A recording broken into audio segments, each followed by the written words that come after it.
తెలంగాణలో అధికార కాంగ్రెస్ ప్రతిపక్ష బీఆర్ఎస్ మధ్య విగ్రహ రాజకీయం రాజుకుంది.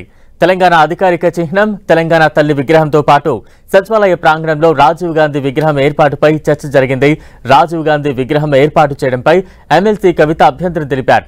ఎమ్మెల్సీ కవిత వ్యాఖ్యలకు మంత్రి కోమటిరెడ్డి కౌంటర్ ఇచ్చారు. అటు తెలంగాణ తల్లి విగ్రహం అధికారిక చిహ్నం మార్పుపై చర్చ జరిగింది. కాకతీయ తోరణంలో ఎలాంటి రాచరికపు ఆనవాళ్లు ఉన్నాయని దేశపతి శ్రీనివాస్ ప్రశ్నించారు. అయితే ప్రజల నుంచి వచ్చిన విజ్ఞప్తుల ఆధారంగానే మార్పులు ఉంటాయని మంత్రి శ్రీధర్ బాబు స్పష్టం చేశారు. గత ప్రభుత్వం ప్లేస్ని ఇయర్ మార్క్ చేసి తెలంగాణ తల్లి విగ్రహాన్ని పెట్టాలని చెప్పి నిర్ణయం తీసుకోవడం జరిగింది అధ్యక్ష.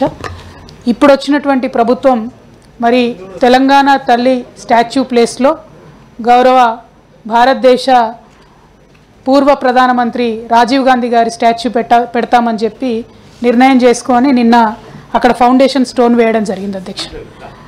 తెలంగాణ తల్లి ప్లేస్ని తీసేసి రాజీవ్ గాంధీ గారి ప్లేస్ ఇవ్వడం అన్నది కొద్దిగా బాధాకరం అధ్యక్ష. హడావుడిగా ఆగమేఘాల మీద నిన్న ఇనాగ్రేషన్ చేయడం అన్నది కొద్దిగా బాధాకరం అధ్యక్ష. హడావుడి ఏం లేదు, ఆర్ఎన్బి శాఖ ద్వారానే అక్కడ రాజీవ్ గాంధీ విగ్రహం పెట్టాలని నిర్ణయించుకొని నిన్న శంకుస్థాపన చేయడం జరిగింది. తెలంగాణ తల్లిని కొద్దిగా రూపురేఖలు మార్చి గ్రామీణ ప్రాంతాల్లో మహిళలు ఎట్లుంటారో ఆ విధంగా వజ్ర వైఢూర్యాలతో కాకుండా పెట్టాలని మేము క్యాబినెట్లో తీసుకున్న నిర్ణయం అధ్యక్ష. ఒక భారత మాజీ ప్రధానమంత్రి భారత ఆయన దేశం కోసం ప్రాణాలు వదిలిపోయిండు. వాళ్ళ కుటుంబం వాళ్ళ అమ్మగారు దేశం కోసం చనిపోయి ఐక్యంగా ఉంచాలని. అలాంటి మహనీయుని విగ్రహం పెట్టినప్పుడు అభ్యంతరం చెప్పకూడదు. దేశం కోసం మరణించిన వ్యక్తి విగ్రహం పెట్టినప్పుడు దాన్ని కాంట్రవర్ట్ చేయడం మంచిది కాదు. ఓకే, తెలంగాణ తల్లి కూడా కిరీటం ఉంది. తెలంగాణ తల్లి కూడా ఒకటో రెండో నగలు ఉన్నాయి.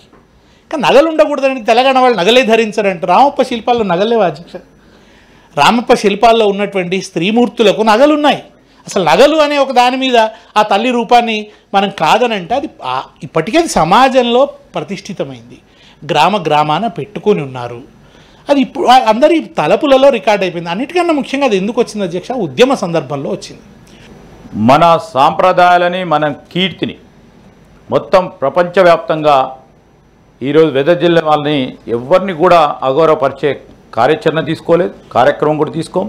ఈరోజు మీరు చెప్పిన ప్రతి ఒక్క మాటను కూడా దృష్టిలో పెట్టుకునే ప్రభుత్వాన్ని ఈరోజు చిహ్నానికి సంబంధించి కూడా వారి డిజైన్ లోగో తయారు చేస్తున్నప్పుడు తప్పకుండా దృష్టిలో పెట్టుకొని తయారు చేస్తామని గౌరవ సభ్యులకు తెలియజేస్తాం.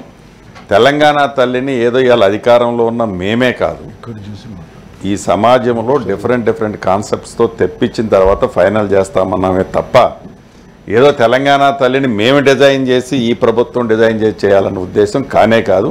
మీరు చెప్పినవన్నీ ఇందాక శ్రీధర్ బాబు గారు చెప్పిన ఈ సేనాలు మార్చే దాంట్లో ప్రభుత్వ పక్షాన ప్రభుత్వం సింగిల్గా నిర్ణయం తీసుకునేది కాదు. ప్రజల నుంచి వివిధ రిప్రజెంటేషన్లు తీసుకున్న తర్వాతనే ఆ చిహ్నాలన్నిటిని కూడా ఫైనల్ చేయడం జరుగుద్దని లాస్ట్ కంక్లూజన్లో ముఖ్యమంత్రి గారు ఆ రోజు చెప్పారు. మళ్ళీ ఈ సభకి అదే తెలియజేస్తాం.